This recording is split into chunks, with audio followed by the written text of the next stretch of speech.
Day 3 of bulking. Morning pre workout తీసుకొని స్ట్రైట్గా జిమ్కి వచ్చేసా. రాగానే వామ్ ఫినిష్ చేసుకున్నా. ఇవాళ workout back and biceps. First wide grip lat pull డౌన్స్తో స్టార్ట్ చేశా.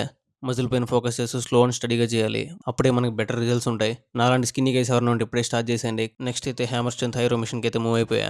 ఇది మెయిన్లీ ల్యాట్స్, ట్రాప్స్, రేడియల్స్కి అయితే వర్క్ అవుతుంది. బ్యాక్కి ఫుల్ థిక్నెస్ అని విత్ ఇస్తుంది.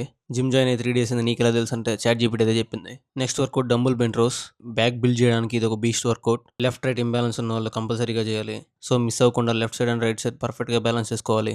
Next workout close grip lat pull down. Lower ల్యాట్స్ని క్రేజీగా టార్గెట్ చేస్తుంది. వర్కౌట్ చేసేప్పుడు ఎల్బోస్ని బాడీ దగ్గరగా ట్రాక్ చేయాలి. ఫామ్ పర్ఫెక్ట్గా మెయింటైన్ చేస్తే back fire guarantee.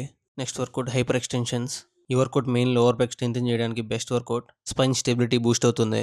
Dead lifts and స్క్వాట్స్లో హెవీ వెయిట్స్ హ్యాండిల్ చేయడానికి బేస్ స్ట్రాంగ్ చేస్తుంది. అసలే ఫ్లాష్ మ్యాన్ జరుగుతున్నాడు, ఈ వర్కౌట్ చేసేటప్పుడు జాగ్రత్తగా ఉండండి. నెక్స్ట్ అయితే బైసెప్ వర్కౌట్ మూవ్ అయిపోయా.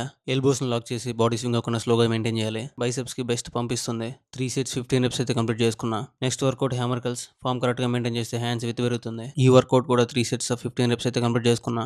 Next workout preacher curl machine. Shoulders కదలకుండా ఆర్మ్స్ని అయితే లాక్ చేసుకోవాలి. ఈ వర్కౌట్ కూడా 3 sets 15 reps అయితే కంప్లీట్ చేసుకున్నా.